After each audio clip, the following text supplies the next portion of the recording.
Hey, what's up, my friends? I hope that you're doing well. In today's episode, we have one of our legacy guests, Chelsea London Lloyd. And Chelsea and I are going to explore death. I know, a hard subject, a subject that for many of us in an ideal world we would love to avoid, but in reality, we are all going to be impacted by it. This conversation is really beautiful as Chelsea talks about her journey in losing members of her family and the way that she has used that to help change her world. This episode is really beautiful. And to be honest with you, it made me quite emotional when we recorded it.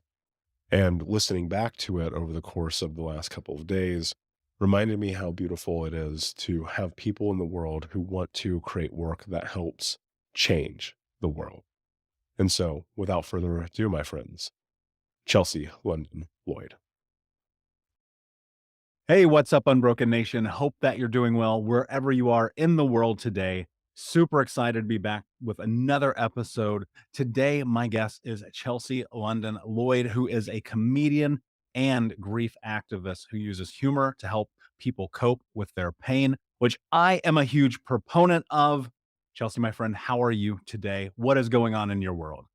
Great intro, no stuttering, doing it live, making it work. Love that. I'm good. I'm excited to do this that without any editing. I feel like I'm up to a challenge. I feel like this is like podcast plus. Like this is like podcast with a with like a little boom, like a little extra thing going on. So I'm into that. Yeah, bring your A game. Totally. Um, I have to. Have to. I'm I'm super excited to talk with you because I found you on the grams and I was just like, I love the way that you use humor in talking about some dark. And I think for one, I love stand-up comedy. It's been a part of my life since I was a child. So much so that I used to get in trouble for quoting Richard Pryor. And so anyway, neither here nor there. Before we jump in, I'd love to have you create a little context here. Tell the audience a little bit about high level your journey, how you got to where you are and where you're at with your life today. Great. Just a quick moment of you sharing your whole life. No pressure. No, I'm from the Bay. I've been in LA a long time now from USC Theater School and beyond, and I've been pursuing comedy for many years now. I do stand up. A couple shows I've done as an actress are Barry and Schooled on ABC, and then certainly have a lot of tales about the things that I almost was on and then wasn't, and the whiplash of what that looks like. And I host the comedic grief podcast, Dying of Laughter, where every week we interview comedians and wellness experts about the losses of their parents and siblings. So I'm super excited to speak with you on my show soon enough. I'm also volunteering as a grief counselor and mentoring a 9-year-old through her grief in a one on one mentorship program. And I just got back from a week long grief camp where I was grief counseling there. So I have the comedy aspect of my life, the grief aspect of my life, very different things. And then the podcast is the intersection, but happy to talk about both, neither, all of them, none of them, all of the things. Yeah. Well, if we talked about none, then the show would be over. It's over. Goodbye. Thank you so much for having me. This was truly a blast. We appreciate you. I think that where I'd like to start because I believe that it's very important is to look at and discuss and talk about what grief actually is and means. I've found that throughout my own journey, that's been something I've had to wrap my head around, having multiple losses in my life, and it's a part of the human experience. And for whatever reason, because of the social structures of the world that we live in today, it's almost as if at times there's not space to have grief, to not mourn. It's kind of like, all right, on to the next thing, keep your life going. We'll light a candle every now and again. Talk to us about like what is grief? How do you define it and what does that mean? Love that. I think that grief is the feelings that come up for you around specifically loss of a person or individual, and yet it can also be an experience, a life change, such as many of us who feel like we experienced grief last year through the COVID-19 experience and the pandemic. So it's the feelings that you have surrounding your deepest, darkest tragedies and how you also move through that and move forward. So I feel like there's a negative connotation surrounding grief, and it's certainly a taboo topic. Even to this day, even with the communities doing their best, the grief world trying to become more open about everything. But I think there's still a lot more work to be done so that we can take the stigma around from talking about sadness, as the American way goes. "How are you?" "I'm good, I'm fine," is the default. It's almost as if you don't say that, there's something wrong with you. It's almost as if someone's asking you, they're hoping that you just say you're good so that you can continue to talk about positive things, which is why I'm a fan of the open-ended question, "How are you feeling?" rather than "You good?" or "How's it going?" That kind of elicits like a yes or no, "I'm good" or "I'm not good" response. So, big fan of open-ended questions and, exploring the darker as well as the comedic and lighter sides of what grief means. Yeah, why do you think this is something I had a hard time wrapping my head around until I really kinda dove into understanding, I guess, social structures a little bit more in depth. But to peg it, if you could, why do you think that there is such a oh my gosh, the word that I wanna use here is like a dismay for the idea that grief or sadness is acceptable. What is that where does that come from, and why does it feel like it's such a part of the normative structure of our world? To default to the positive, you mean? Like, why do we go to "I'm fine"? Yeah, Yeah. why is sadness just, like, disallowed? Such a good point. Hey, something I'm still exploring, but I feel that if we can't acknowledge what we see in ourselves, then we're not going to see it in other people. And so if you're not necessarily comfortable exploring your own depths and sorrows, like why would you be able to hold the space for somebody else? So I think it all comes back to having deeper conversations at younger ages, exploring grief, death, and other trauma with both a capital and lowercase t's in elementary schools. For instance, what about going around the circle at age 5 in kindergarten and talking about your first experience with grief, whether that was a goldfish or a grandparent or perhaps a parent or sibling at a younger age, then it gives people permission to say things out loud that they currently do not. But we also kind of have a toxic positivity culture to a fault. I mean, depending who you ask, I'm sure there's some people that say, "Why are we always so positive?" And some people would probably say, "Why are we all so negative as a society?" When really the middle ground is the sweet spot. But just getting more comfortable with talking about your quote unquote secrets to strangers, I think is something that will help our world feel more connected. It will help deepen our listening. And that's not to say you need to spill all your tea or and share very, very personal information with people online or in person just because, but ask yourself if you're not doing it at all, is that working for you? How's that going? Because if we all knew a little bit more about each other, then we understand our experiences more and have just more connection and understanding. So there'd be hopefully less of the tension and the trauma that we see across a multitude of sections in our world, not just grief related, right? We've seen a lot of things happen this past year that clearly is a lack of conversation, a lack of compassion, a lack of listening. So that's what I think. What do you think? What is Yeah, your explanation? I wonder what you think. well, it's the human experience, and I think natively, though I would wish that I didn't think it, I to an extent, I believe that humans, we natively like to suffer.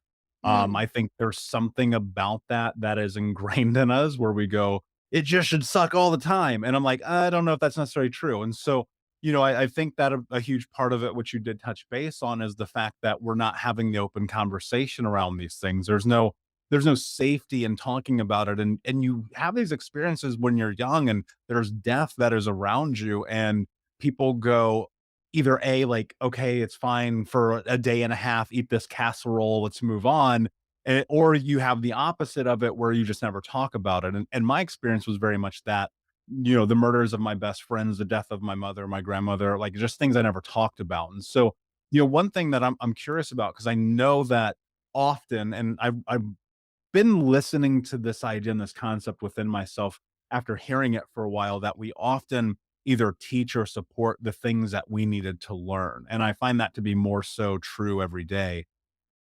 What was your experience to get to the place you are right now in terms of loss and grief in your life?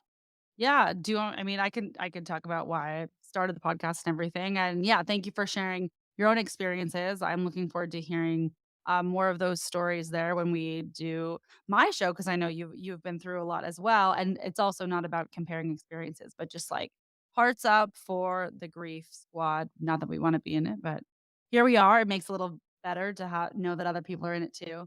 But yeah, in 3rd grade, my parents were diagnosed with ALS and breast cancer, and previously, my dad had actually had symptoms for 3 or 4 years, so they think that, he probably had it closer to when I was 4, and just having the official diagnoses within that year, my sister was 6 and I was 8, I remember them talking to us about hard subjects very young, when there was, like, this big convo, "Hey, paralysis," and well, actually, that's a lie. I'm not sure if they talked to us about paralysis, but I think they did say, "It's possible your dad's body is going to change and your mom's hair is going to change," and things like that, and I became really interested not just about what they were saying, but how they were saying it and how it felt very unnatural and uncomfortable to talk to us about it. I remember that clearly.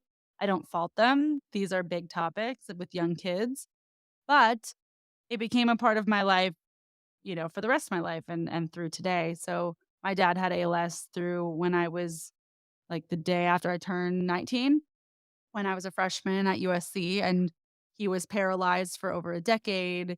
He moved into a care home when I was 12 and he lived there for the rest of my life. So I would travel, 45 minutes to see him like once or twice a week, and just seeing it all. I mean, it's really all inspired by that experience, seeing someone's life completely shift. You can't necessarily work. I mean, you can't. Many people's lives change for so many reasons. You can't feed yourself. You can't take a shower. I mean, paralysis is a big deal, and also the interesting experience of not being paralyzed and then being paralyzed almost overnight. And yet, it took a few years till he couldn't move at all. So I remember him walking around, without the uses of his arms, but he could walk. Then he couldn't drive, and it was kind of this slow, slow progression of essentially his demise. Of I watched him die very slowly. So I think that really inspired me to search, right? Like what is the meaning of life and what is anticipatory grief and why do I feel this way and how does he feel? And he would be very open with me about the pain that he felt with, he was a lawyer and, giving that up, and then he kind of switched careers to do real estate stuff, and he was even doing some online stuff. And then eventually just you can't do even that. And he wrote a book about his life with his fingers and then with his toes for a while, and then he verbally communicated and someone else typed for a while, and then he lost his voice. So to be trapped inside your own body, I think, is one of the most tragic experiences that a human can endure. I am biased for having seen it, and yet even I, having seen it, cannot fully imagine it. But yeah, your brain is not affected with ALS, so you're completely intact, and yet you cannot communicate. And we're talking, you can't scratch your face, you can't blink an eye, you can't change the channel.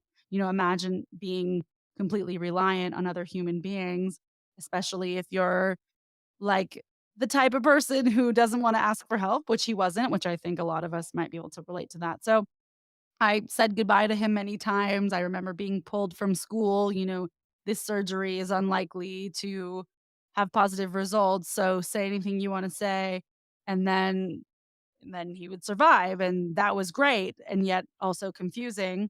And when he finally died, it was almost a relief to my mom, who had been caring for him for such a long time. And if you think about weird details, which I guess I'd rather not, but I'm like, "Oh, yeah, they didn't have sex for the last 10 years." Like, their relationship was very much a friendship at that point, and also very, very complicated stuff. Like, it's messy, like, like, he would have moods, he would be depressed, he would freak out. He had anxiety medication because of the anxiety you're feeling of not being able to work out or physically exert your body or exert your feelings. So, that is the main inspiration as to why I became curious with death. There were other things along the way of having lost all of my grandparents by 15, and I also lost a cousin when I was 4 and she was 9, and I mean, I will never forget that. Um, so I've had a lot of things along the way, and my dad was the main one, and then I'll wrap up in a second. I know this is, a bit of a tangent, but then my mom's breast cancer came back stage 4 metastatic, a few years after my dad died, which she will then combat that for the rest of her life. So, when my second parent was diagnosed with a terminal illness, I figured I have to do something about this. This has come into my life either for a reason or it hasn't. I don't know what I believe, but either way, I felt that it affected me enough to want to explore it further, and that's what I'm doing now. Yeah, and thank you for sharing that. And in this, I believe that so much of the human experience and moving into these places where, call it healing or call it understanding or acceptance, or whatever it is that we need, comes through communicating about it. And I have found that in my own journey, the idea of like stuffing that down just played such a pivotal role in my own self destruction, not only about death, but about all the things about life in this experience. And I think that and this has been my experience. There's a certain sense of freedom of being able to not necessarily only let it go, but to process these things and to move through continuing your life when you're able to discuss them. And so I think that that's a huge part of the journey. And so I have a vast amount of appreciation for your willingness to be able to help other people through that process, right? Mhm. I don't know how else.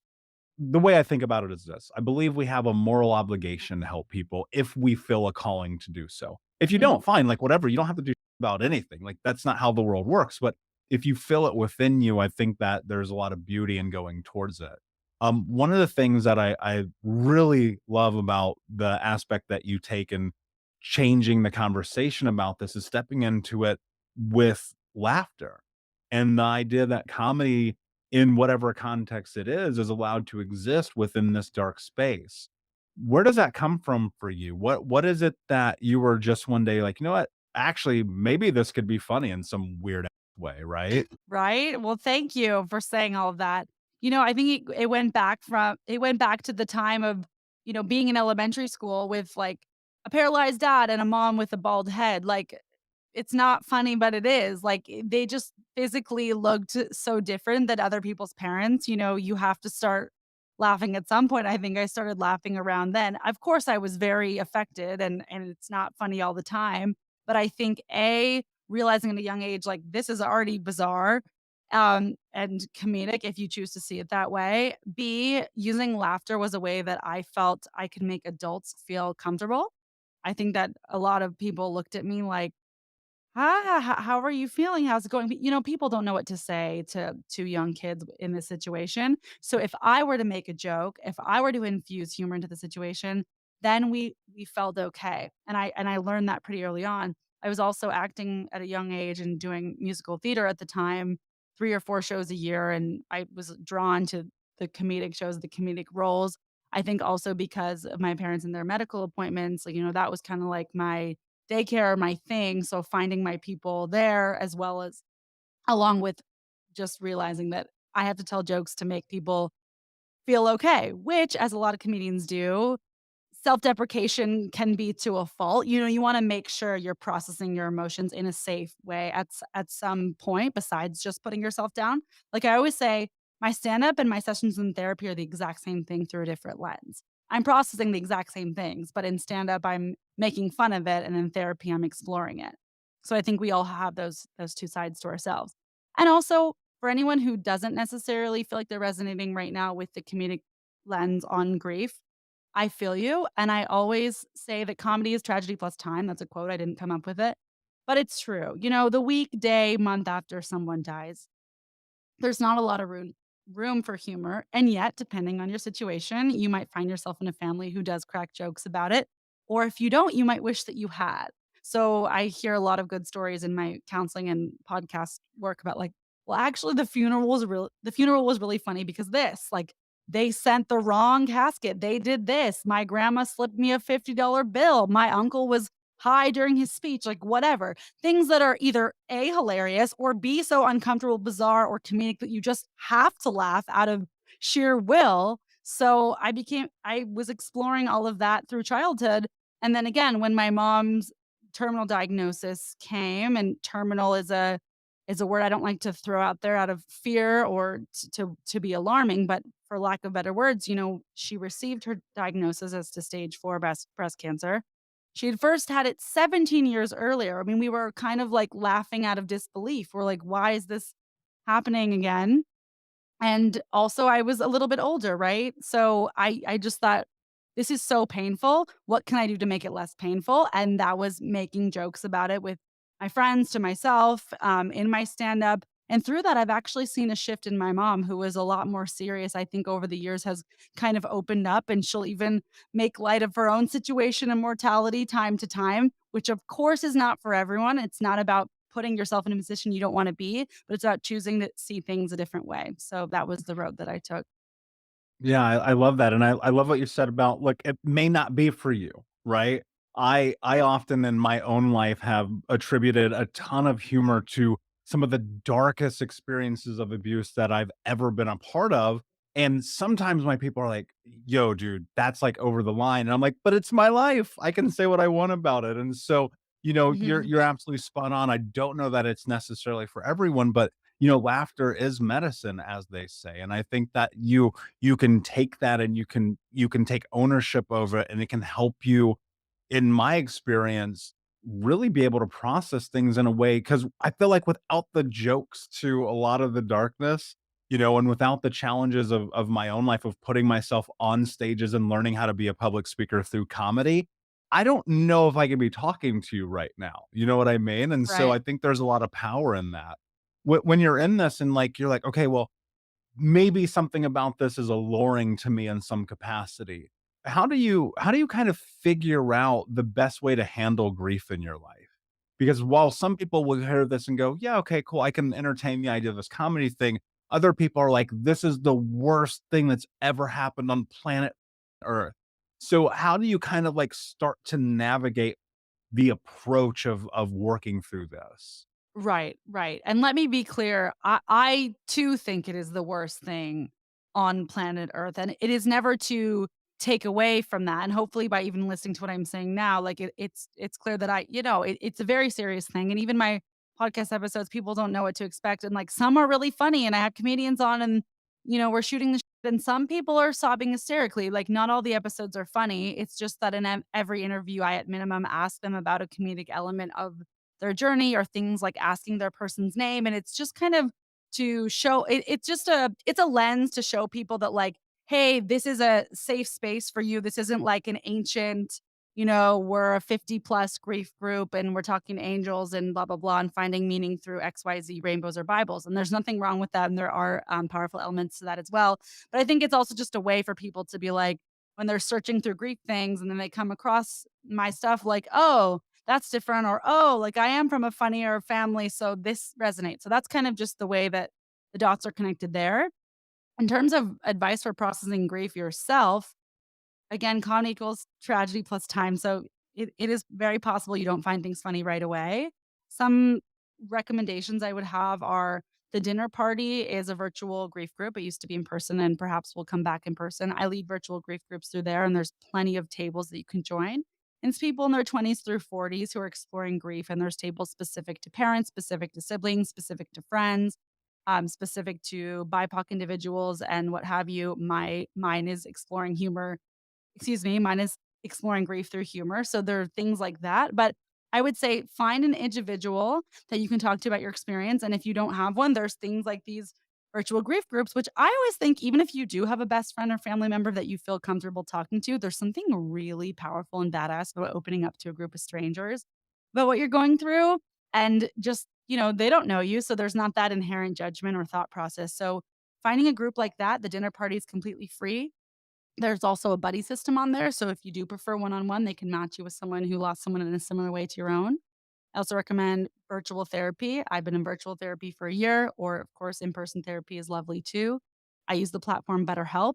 There are many out there, and they're popular for a reason. They're also more affordable, and if you are bedridden or disabled in some way, like my dad was, then there's possibilities for you to access therapy from your own home, which is really beautiful as well.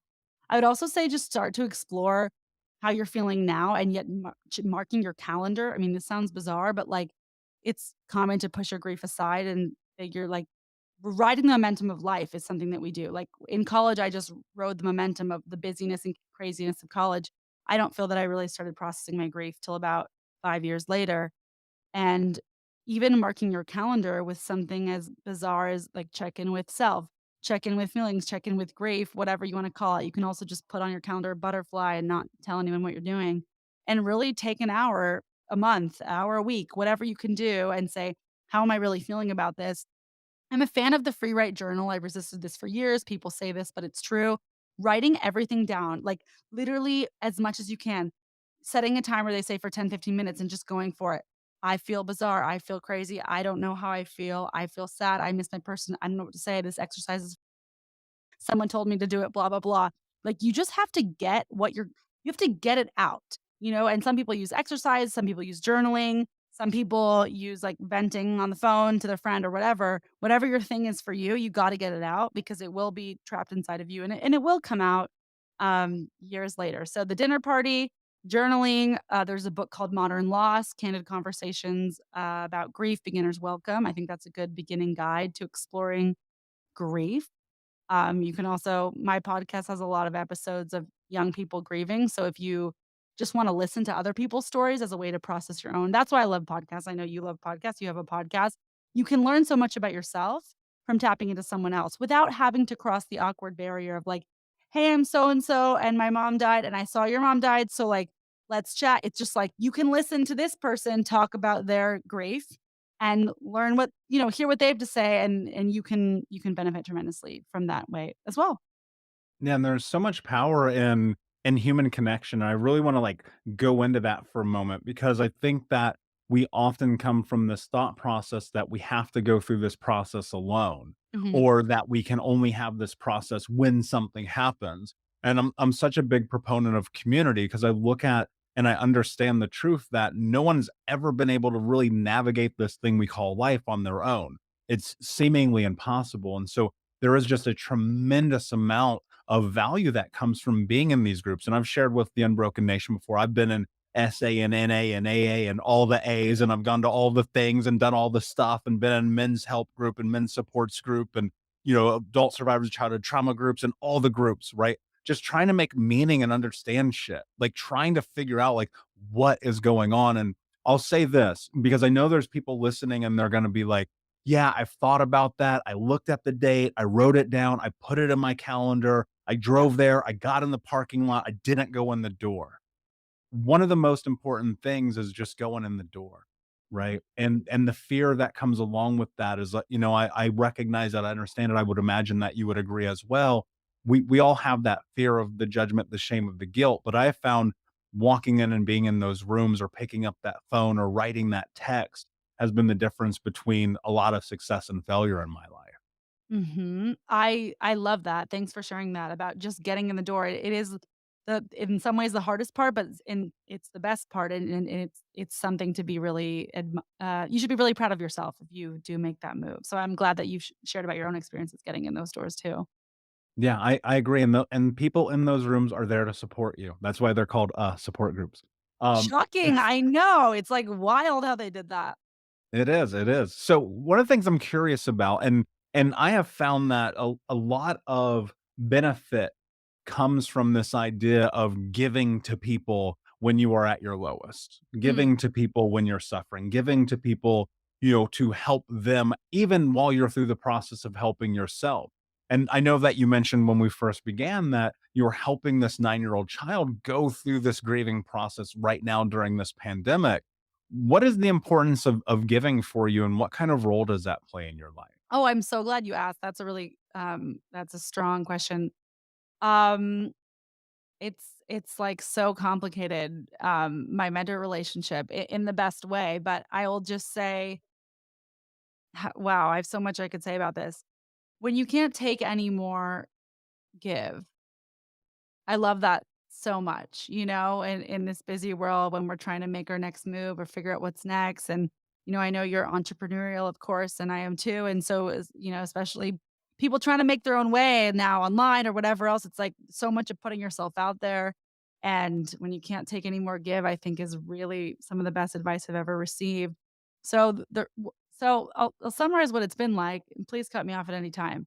Um, so last year, what was a hard year? I was working for BuzzFeed at the time. I had just started their talent program. It was a talent residency, 10 of us after some screen tests and fun things. Like we're selected to do this program where we were being mentored to essentially become viral BuzzFeed people, no pressure. But I was so excited because, like, it was cool, right? I was like, wow, this is such a great opportunity and everything that I'm doing, like with grief, like maybe BuzzFeed, like who knows what can happen. But it was super exciting. Like 2 days into that, everything closed. So we shifted to a virtual program. So we were making a lot of videos. So during the pandemic, I was making 3 to 5 videos a day for the first, I don't know how many months, 3 or 4. And it was really awesome. It was also exhausting. And we had cool mentorship from like Instagram and like cool people like helping us to try and succeed online. And I felt this juxtaposition this the entire time, which is kind of the summary of my personality of like, this is so amazing. And the world is crumbling before our eyes. And there's such a bigger picture here. Um, the grind of like wanting to succeed, but then knowing it's not the most important thing right now. All of my other acting and comedy, experiences had been canceled. I was on a veil for a big commercial, shot. My stand-up shows shot. My festivals, everything shot. I was supposed to MC the Young Survivals Coalition first stand-up show for breast cancer survivors. There was like 800 people. I'd booked the comedians. I was like hosting it. It was so cool, and for a good cause, and the whole conference was canceled, like, all of these things was really challenging for me. My mental health took a big dive. It was kind of the worst I've ever felt, not about myself, I will say, but just about the world and kind of my place in it since my dad had died, which has been, 10, 11 years at this point. So, the first thing I did was get into therapy, so yay therapy, another plug for that. But I knew that there was more that I could do. And fast forward timeline, blah, blah, blah. I ended up being let go from the program early for not going viral. I wrote this essay about that experience if anyone's interested, because it's kind of hard to explain. I'm in the process of getting that published right now. But I was like, I'm cut from this thing. I was the oldest one. Even though I was still 29, I was like, you didn't go viral and you're cut. And it was like such a horrible feeling. I mean, I felt horrible about myself because I was making videos about grief and stuff I was proud of. But I mean, I have a lot to say about numbers and social media, which I kind of am saying, and I'll kind of table at the same time. Okay, cut from the program. Then I ended up applying for a job at BuzzFeed as a producer. Got the job, a few weeks later, which was both amazing and weird because some of the people that had let me go were like, "Oh, now you work here again, and now you're, like, in charge of some things," which was really awkward but cool. I pitched myself as I wanna be a grief producer and produce viral content around grief. I wasn't necessarily in that content. I made really cool videos like losing a loved one to COVID-19, moms without children talk to children without moms, like stuff I was like super passionate about. And I wasn't being looked at for like views. It was less personal and yet it was still a fit. So it ended up being really beautiful. That said, all in all, social media, I'm obsessed with it, but it's not fully for me. Like with my mental health, I realize I can't work in it every day. I lose my happiness around it. And so ultimately, after a year, I decided to move on. And in the depths of my like depression around what am I gonna do? I had these cool opportunities and virality and weird, but like it was about grief, but like it was still superficial because of all because sometimes I don't know. Sometimes I don't know how else to say it. Social media just is. I decided to enter a one-on-one mentorship relationship through Walk with Sally. It's the equivalent of Big Sisters, but for families impacted by cancer. They said, "We have a 9-year-old child whose mom has stage 4 breast cancer. My mom has stage 4 breast cancer." I thought, "This is rough, but I'm inspired." And they put us together and we started meeting every week on Zoom and then once a month in person at the time. Now we do more in person, but when it was all crazy McGee, and we would go for walks and we would go to the beach. And now since then we've done some more interesting things. We do like childhood yoga and art therapy and like shopping and beach days and all these cute things. And I became really close to her mom during the pandemic. It was the best thing I ever decided to do. I found so much more meaning than in my job. Of course, you have to have jobs too, so I understand the balance of it all.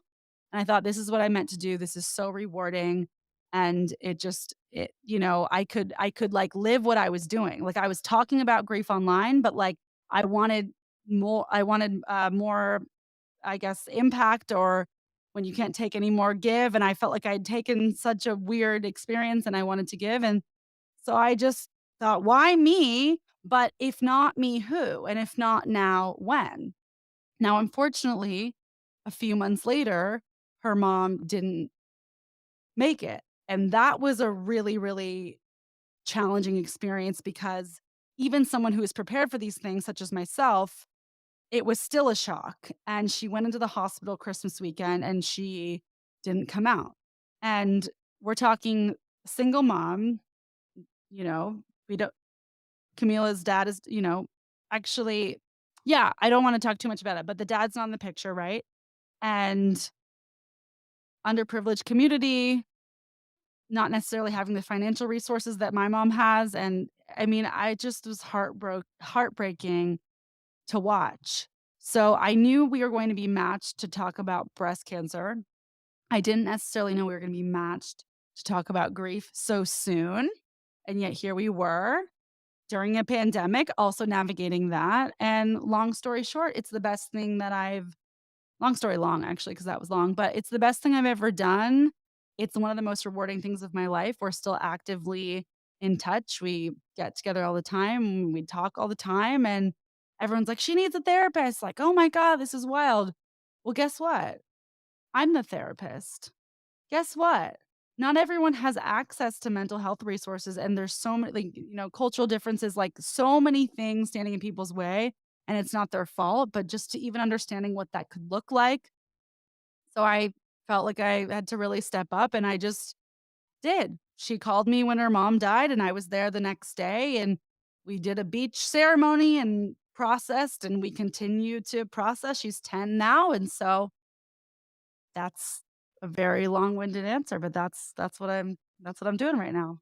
Yeah, it's powerful, and I think that there's first off, and there's something beautiful in it. So I'm proud of you for being willing to step into that because we're faced with the opportunity to impact change in people's lives, and I think often it's lost on us the reality that a single person being impacted by what we can give them will pay dividends in ways that we can never fully understand.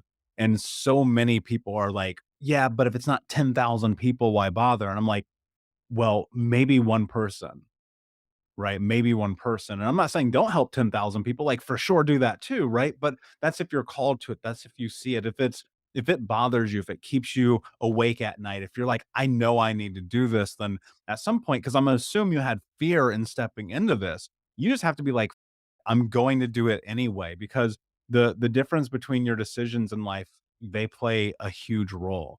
One of the things as we start to tell off here that I'm really curious about is as you step into what's next in your life, what's your mission around grief in this conversation? What is it that you want to try to accomplish with this? Wow, big question. Hey, no pressure there. What is your life's mission? I mean, I and thank you for saying those nice things. I mean, I hope to continue elevating the mission of exploring grief through comedy specifically and hopefully doing more. I have two different things that I do. I talk about it in my stand up and that's strictly jokes, but also would hope to continue the mission with exploring this in schools, like being booked to help kids in schools, being booked in personal speaking engagements, and continuing to explore this. Like for Fatherless Father's Day this year, I did an online workshop exploring grief through comedy, and that was just one of my favorite things I've ever done. So continuing that and continuing to show up each week on the podcast, much like yourself, and above all else, continuing the conversation on the other side of thing, I would love to play a role in a scripted dark comedy about death, on my actress side, which is a different mission than my personal life. But from a career point of view, like I want to make and be a part of all content talking about dark comedy and pertaining to grief over there. But that's a little bit more up to other people. You don't have quite as much control as an actress as to when and how that happens. And it is, and it will, and it does. And yet, these are the things that bring me joy of you get to make your own mission. You get to put yourself out there. So that's what I'm continuing to do. Yeah, I love that. There's always space for the parlay. You can chase the dreams and build the career that you want, understanding everything that you just said, and still spend all of your time over here trying to fulfill your soul. And hopefully you do both at the same time. In my experience, I think it's possible. As I always tell everyone, a little patience, right? My last question for you, or excuse me, before I ask you my last question, can you tell everyone where they can find you? Sure. Yes, I'm on Instagram at Chels Who Else. Like that's who else but Chels. You can also Google Chelsea London Lloyd. And then my podcast account is the Dying of Laughter podcast on Instagram or the Dying of Laughter podcast on all the podcast places or on Facebook. I'm starting to blog more and I actually just got verified on Facebook yesterday. So that was kind of exciting. Cool. Awesome. And I will say this for the people listening right now, because I know I'm talking to you, the person listening who's like, none of that was funny. Yeah, go listen to the podcast. So my last question for you, my friend, is what does it Mhm. mean to you to be unbroken? Ooh, love that. Yeah. You're like, "Where's the I thought this was supposed to be funny." Yeah, you can also Google, like, Chelsea Lloyd stand like, you can see the other side of it, and then maybe it'll make more sense, but I like to keep it real on the interviews. What does it mean to be unbroken? To be unbroken means to rise up with resilience and continue forward through the face of adversity and dark times. I love it. Poignant, simple, beautiful. Chelsea, my friend, thank you so much for being here, Unbroken Nation. Thank you for listening. Please like, subscribe, comment, leave a review, tell a friend. And until next time, my friends, be unbroken. I'll see ya. Thank you so much for listening to Think Unbroken. Please share this episode with someone who could use it and help us move forward in our mission of ending generational trauma in our lifetime. And if you would, please take 5 seconds to pop on iTunes or Spotify, hit that 5-star, leave a review, and you can also reach out to us on social at Michael Unbroken or at Think Unbroken. And of course, you can check out our YouTube channel at Think Unbroken. Thank you for being a part of Unbroken Nation, my friends, and until next time, be unbroken.